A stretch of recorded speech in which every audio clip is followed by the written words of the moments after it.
जय हिंद, वंदे मातरम। दोस्तों, स्वागत करता हूं आप सभी का आपके अपने परिवार दीक्षित एजुकेशन अड्डा पर। दोस्तों, एक बार फिर हाजिर हो चुका हूं लेकर आप सभी के लिए एसएससी एमटीएस परीक्षा का सटीक विश्लेषण। 3 मई की दूसरी और तीसरी शिफ्ट में आपसे क्या क्या सवाल पूछे गए और आने वाली शिफ्ट में अब आपको क्या पढ़कर जाना है, उसका एक कंप्लीट एनालिसिस करने वाले हैं इस क्लास के अंदर। अगर आपका भविष्य में एग्जाम है तो इस क्लास को आप देख कर जाइएगा। 100% आप औरों से 8 से 10 नंबर ज़्यादा करने वाले हैं। आइए शुरू करते हैं आज की क्लास, देखते हैं अपने सारे प्रश्न। हमसे पहला सवाल पूछा गया है कि रुक्मणी देवी अरुणडेल का संबंध किस नृत्य से है, यानी कि दोस्तों इनका संबंध किस शास्त्रीय नृत्य से है।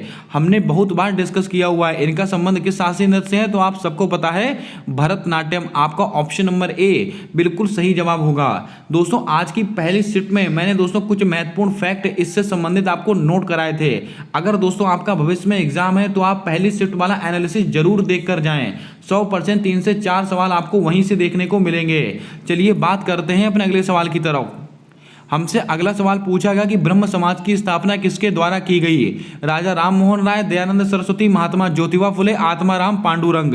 दोस्तों आपको बता दें ब्रह्म समाज इसकी स्थापना किसके द्वारा की गई थी, राजा राम मोहन राय। आपका ऑप्शन नंबर ए बिल्कुल सही जवाब होगा।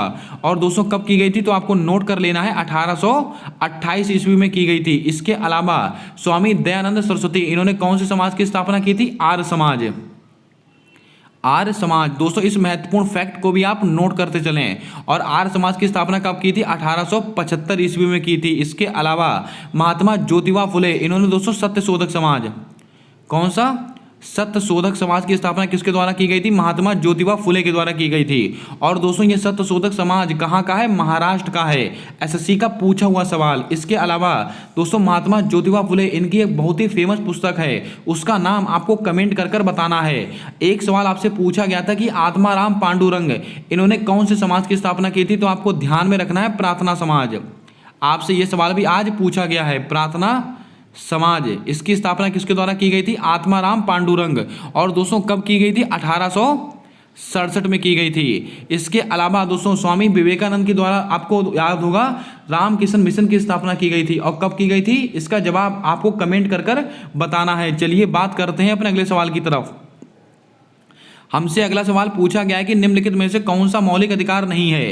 हूबहू सवाल आपसे पूछा गया था, 4 ऑप्शन दिए गए थे, उनमें से दोस्तों आपको सिलेक्ट करना था कि इनमें से कौन सा मौलिक अधिकार है। आपको नोट करना है ये जो स्वतंत्रता का अधिकार है वो कौन सा, ये मौलिक अधिकार है। आपका ऑप्शन नंबर ए बिल्कुल सही जवाब होगा। इसके अलावा संपत्ति का अधिकार मौलिक अधिकार नहीं है। आपको याद होगा 44वां संविधान संशोधन, कौन सा दोस्तों, 44वां संविधान संशोधन होता है, कब का है, 1978 का है। इसके द्वारा दोस्तों संपत्ति के अधिकार को मौलिक अधिकार से निकालकर विधिक अधिकार में डाला गया था। और दोस्तों आर्टिकल कौन सा है, आर्टिकल 300A।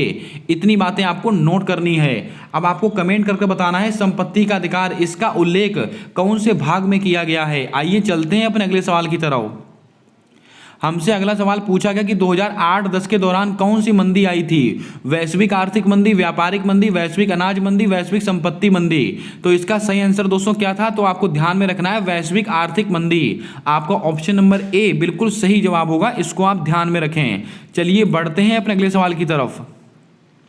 हमसे अगला सवाल पूछा गया है कि चुनाव संशोधन अधिनियम किस मंत्रालय से संबंधित है। आप सब जानते हैं कि अभी हाल ही में चुनाव संशोधन अधिनियम में दोस्तों परिवर्तन किया गया था और दोस्तों आपको इससे मंत्रालय पूछा गया है। तो आपका सही आंसर क्या होगा, कानून एवं न्याय मंत्रालय।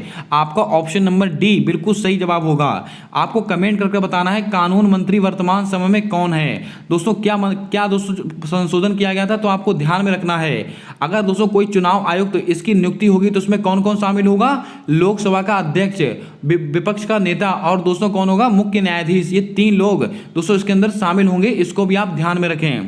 दोस्तों कौन कौन शामिल होगा, प्रधानमंत्री शामिल होंगे। इसके अलावा आपको याद रखना है विपक्ष का नेता, लोकसभा के विपक्ष का नेता शामिल होगा। इसके अलावा मुख्य न्यायाधीश, ये 3 लोग शामिल होंगे इसकी नियुक्ति में। इसको भी आपको ध्यान में रखना है, ये सवाल आपकी परीक्षा में पूछा जाएगा।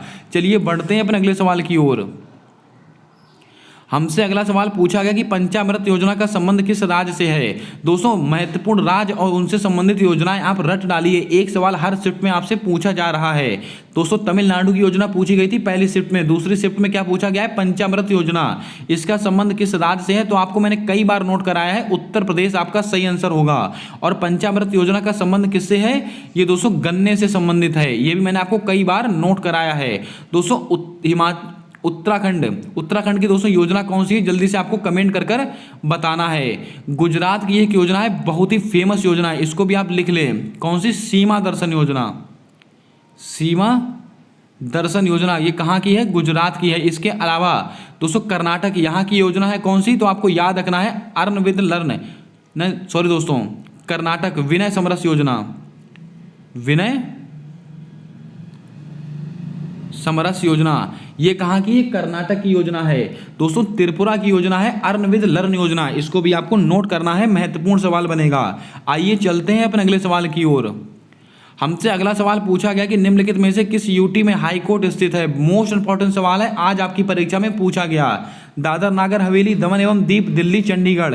दोस्तों एकमात्र यूटी है जिसमें दोस्तों हाई कोर्ट स्थित है, वो है दिल्ली। आपका सही आंसर क्या होगा, ऑप्शन नंबर सी बिल्कुल सही जवाब होगा। दोस्तों बात करते हैं अपने अगले सवाल की ओर।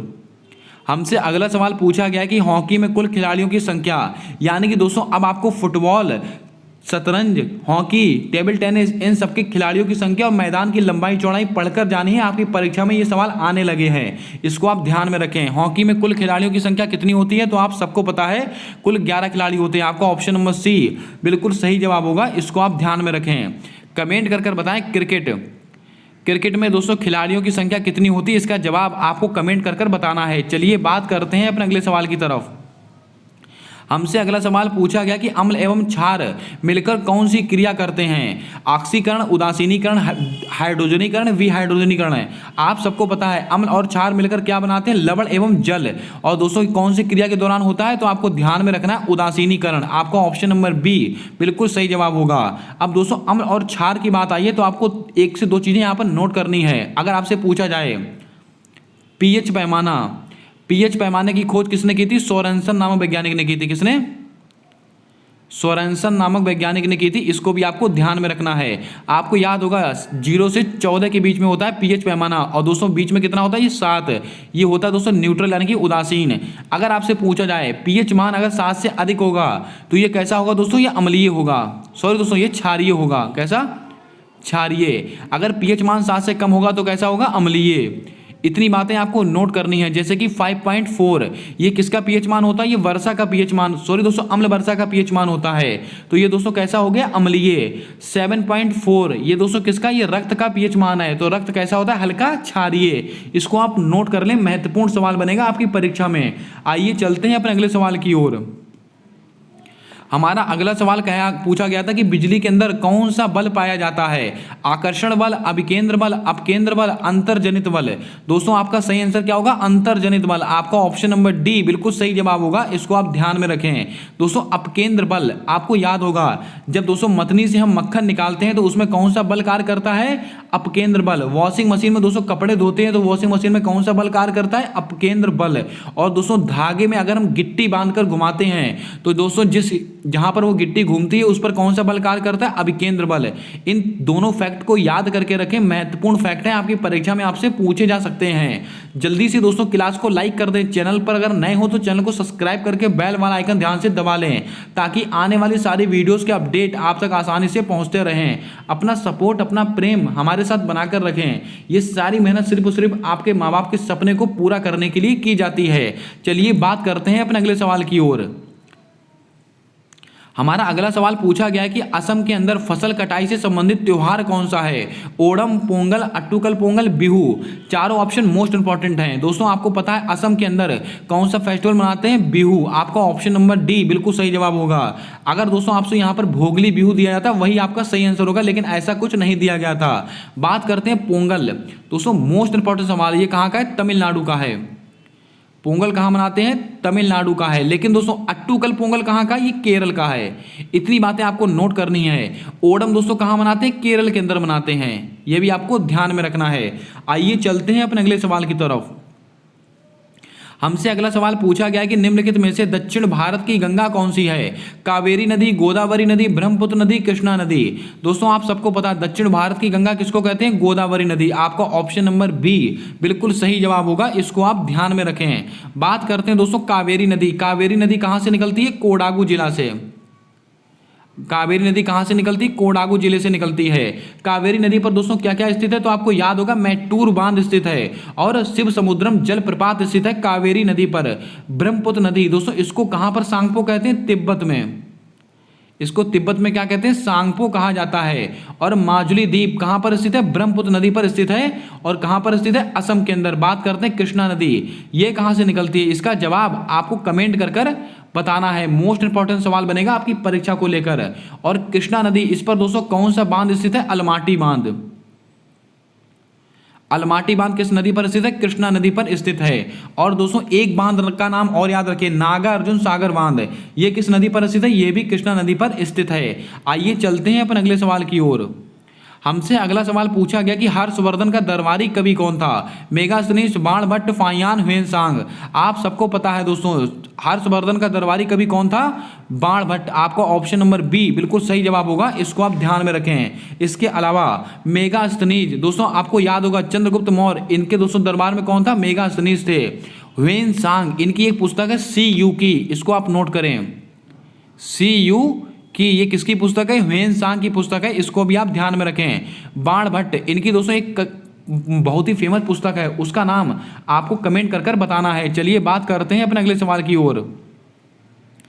हमारा अगला सवाल पूछा गया कि सबसे पुराना टेनिस टूर्नामेंट कौन सा है? कई बार मैंने आपको नोट कराया हुआ सवाल है। Australian open, French open, Wimbledon open या यूएस ओपन। तो आप सबको पता है साल में 4 टेनिस के टूर्नामेंट होते हैं। सबसे पुराना वाला कौन सा है? Wimbledon open. आपका ऑप्शन नंबर सी बिल्कुल सही जवाब होगा, इसको आप ध्यान में रखें। और कब का है ये? 1877 का है विंबलडन ओपन, इसको भी आपको नोट करना है।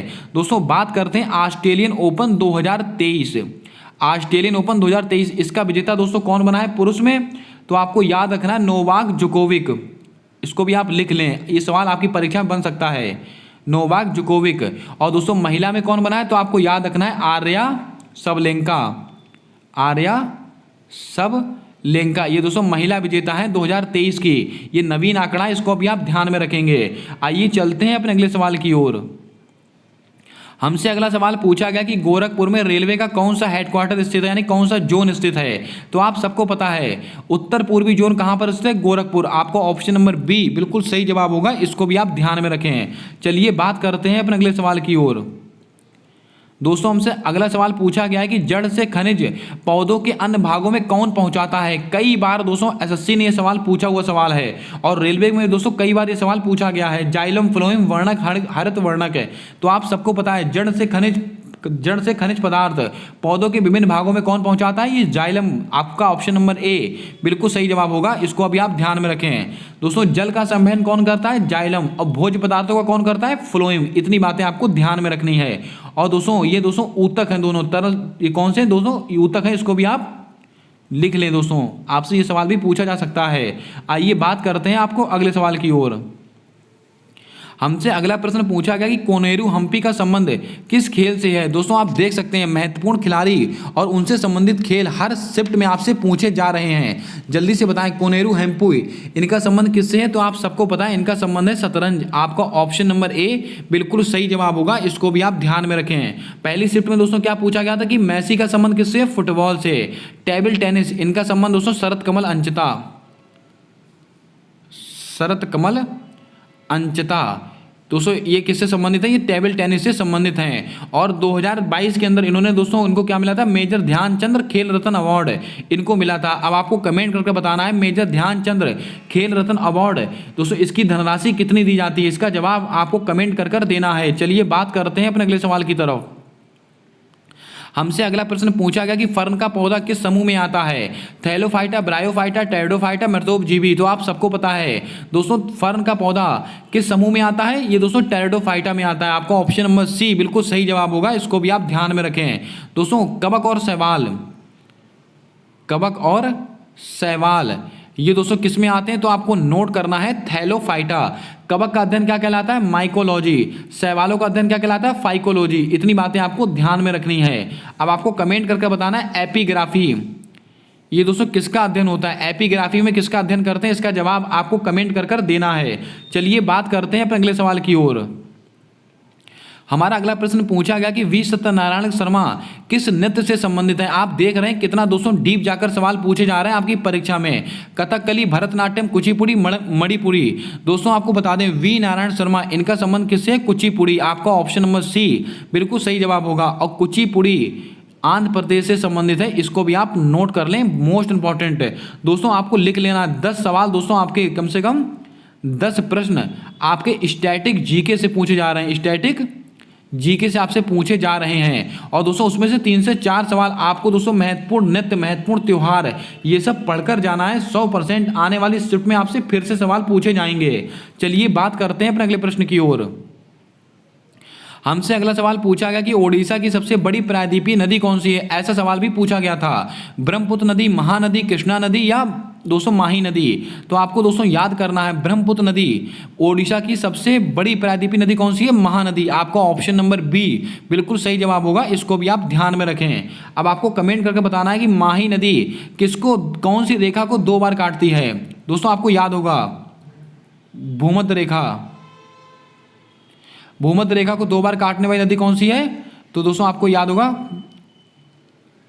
आप दोस्तों इसको ये बताएंगे आप कि माही नदी किस रेखा को 2 बार काटती है। इसका जवाब आपको कमेंट करके बताना है। अभी महत्वपूर्ण फैक्ट मुझको याद नहीं आ रहा है, आने वाली नेक्स्ट एपिसोड में आपको बताने वाला हूं। चलिए बात करते हैं अपने अगले प्रश्न की ओर। दोस्तों हमसे अगला सवाल पूछा गया कि संविधान में 10 मौलिक कर्तव्य कब जोड़े गए। मोस्ट इंपॉर्टेंट सवाल है और आने वाली परीक्षा में आपसे फिर से सवाल पूछा जाएगा 42वें संविधान संशोधन को लेकर।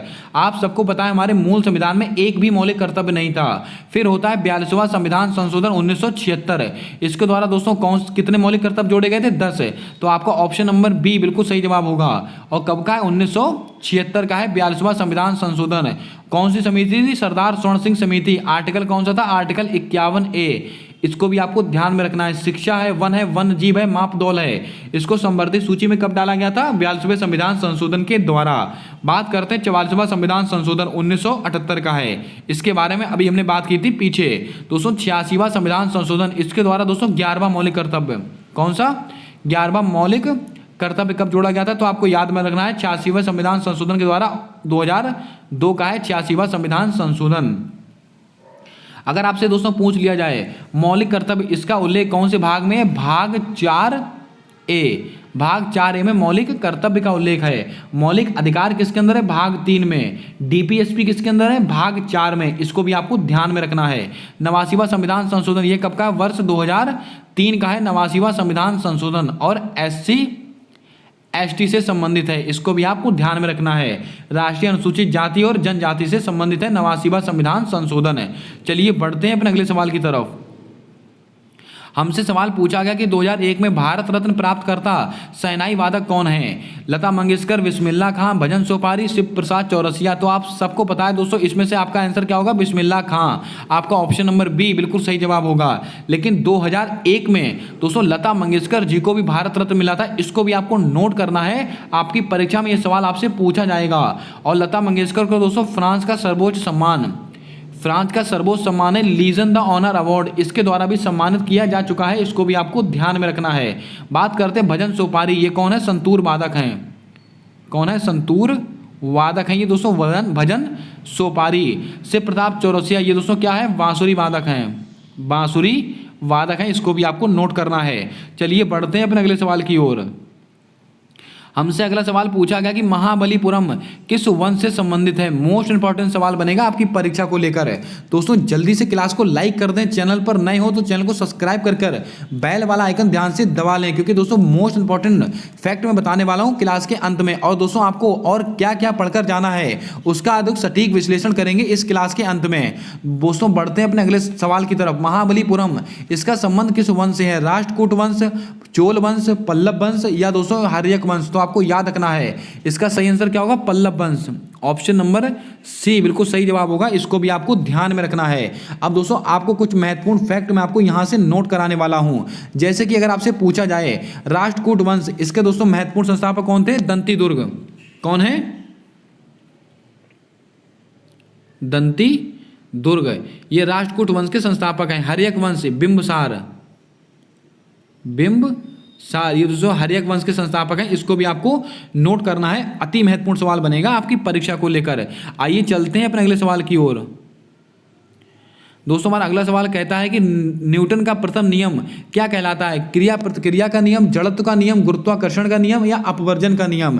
दोस्तों आप सबको पता है न्यूटन का प्रथम नियम क्या कहलाता है, तो आपको ध्यान में रखना है जड़त्व का नियम। आपका ऑप्शन नंबर बी बिल्कुल सही जवाब होगा, इसको भी आपको ध्यान में रखना है। दोस्तों यहां से कुछ महत्वपूर्ण फैक्ट मैं आपको और नोट करा देता हूं वंश को लेकर, आप इसको और नोट कर लें, क्योंकि दोस्तों यहां से सवाल आपकी परीक्षा में फिर से बन सकता है। अगर आपसे पूछा जाए राष्ट्रकूट वंश के संस्थापक कौन थे? दंती दुर्ग, मैंने आपको बता दिया। इसके अलावा अगर आपसे पूछा जाए पल्लव वंश, पल्लव वंश इसके संस्थापक दोस्तों कौन है? तो आपको याद रखना है दोस्तों सिंह विष्णु, सिंह विष्णु, ये दोस्तों बहुत ही महत्वपूर्ण फैक्ट है, इसको आप नोट करें। इसके अलावा हर्यक वंश के मैंने आपको बता दिया बिंबसार। चोल वंश, चोल वंश के संस्थापक कौन है? विजयानंद, विजयानंद ये चोल वंश के हैं। इसके अलावा दोस्तों आपको याद रखना कुषाण वंश, कुषाण वंश के कौन है? तो आपको याद रखना है कडफिसस, कडफिसस, ये दोस्तों कुषाण वंश के संस्थापक हैं। इतनी बातें आपको नोट कर लेनी है। चलिए बात करते हैं अपने अगले सवाल की ओर। हमसे अगला सवाल पूछा गया कि अमाशय में कौन सा अम्ल पाया जाता है? बहुत ही सिंपल सवाल है। तो आप सबको पता है अमाशय में कौन सा अम्ल पाया जाता है? हाइड्रोक्लोरिक अम्ल, यानी कि HCl, हाइड्रोक्लोरिक अम्ल पाया जाता है, इसको भी आप नोट करें। बात करते हैं दोस्तों एस्कर्बिक अम्ल, इस विटामिन सी, इसका दोस्तों रासायनिक नाम क्या है? एस्कर्बिक अम्ल। बात करते हैं एसिटिक अम्ल, दोस्तों इसको क्या कहते हैं? सिरका, सिरका, सिरका में कौन सा अम्ल पाया जाता है? एसिटिक अम्ल पाया जाता है। दोस्तों सिट्रिक अम्ल, सिट्रिक अम्ल दोस्तों किसमें पाया जाता है? नींबू में। ये सब आपकी परीक्षा में पूछे गए सवाल हैं। इसके अलावा लैक्टिक अम्ल किसमें पाया जाता है? दूध में।